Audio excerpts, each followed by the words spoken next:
Well, our next guest can tell a tale with the best of them. We have, of course, Secrets of the Eastern Shore author Jim Duffy is here. You're going to take us back 90 years to talk about how finding big debris on Cape Henlopen and Bethany Beach was linked to a bigger story. We've also, of course, Jim, we've got Zach Evans here, and Zach is the Community Relations Manager for Mount Air Farms. So, good to see you, Jim. Hey. Nice to meet you, sir. Good afternoon, Zach. Katie. Hey. Great to be here. How's it going? It's all good. All right, so we're going back, but this is a story where we actually have to start at the end first to have it make sense. We do. We have to start at the end. So it's May of 1933. You know, people just getting out to the beaches and the great outdoors, and but it starts on a really sad note because these guys are walking on the beach, Cape Henlopen, a big hunk of metal.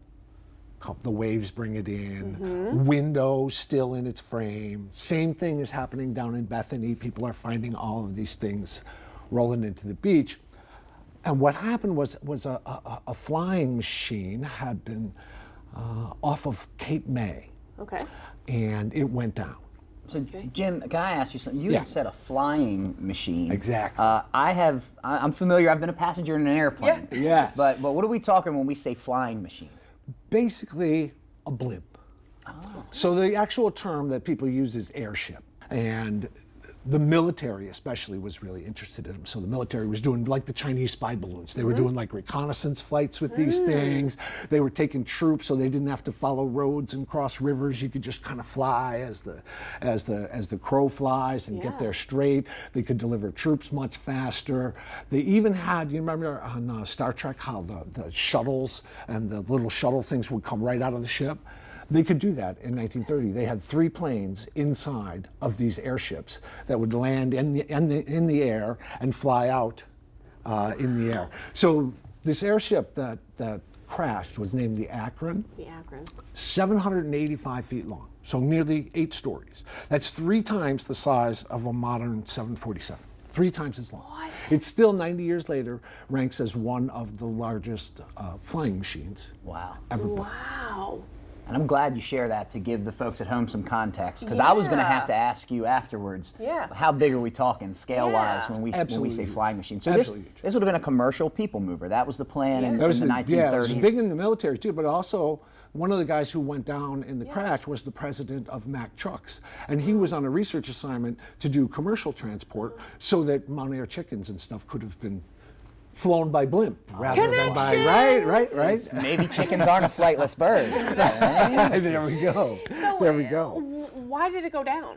Do we know? So that's the thing. When this crash happened, it was kind of like when the space shuttle went down in the 1980s, you know? It kind of put everything on hold and it all kind of died out. But the irony of it is that it wasn't the airship's fault. It was either pilot error, he came down too low in a storm, or he had faulty meteorological equipment. I forget what it was called, an altimeter or something like that. Or he had faulty equipment. So it wasn't the airship's fault at all that it went down.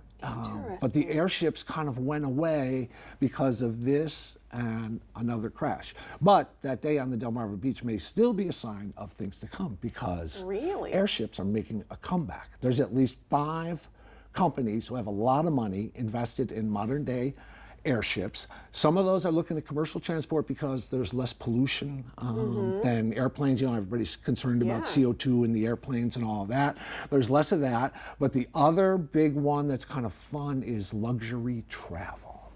So there's a company in Sweden. So think of it as a flying cruise ship. Yeah. There are cabins where you can sleep. There's restaurants and bars and shows, and this company in Sweden is going to do airship flights to the North Pole with all those amenities, plus like the bottom of the airship is going to be like glass so that you can just like see the North Pole and all these windows. And unlike an airplane, an airship can just like stop in midair and wait while you take pictures and do everything else. I have to do it. Yeah. Doesn't it sound like cool? I'm no longer worried about convincing my wife to take a cruise to the Caribbean. I'm just going to wait until the airships are available. Exactly. That's what I was just thinking. I was like, I got to talk to my husband as soon as we get home. Perfect. You know? So, but you know what I'm worried about though? You ever been to the top of the Empire State Building you know how the floor is glass. Yes.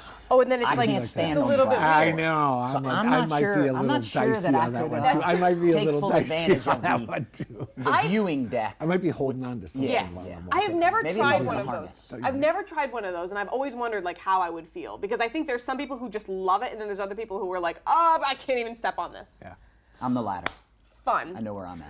Jim always brings the fun topics. Am I He right? does. He does. And while it sounds like the future of airships might have went crashing down after the Akron ran into that storm, you've shared with us that that may not be the case. We might be taking vacations. We might have just taken a 90-year delay here before the future comes back to airships. All right. I love it. Good stuff. Jim Duffy, of course, author of Secrets of the Eastern Shore. Thank you so much for joining us today. This was a fun topic.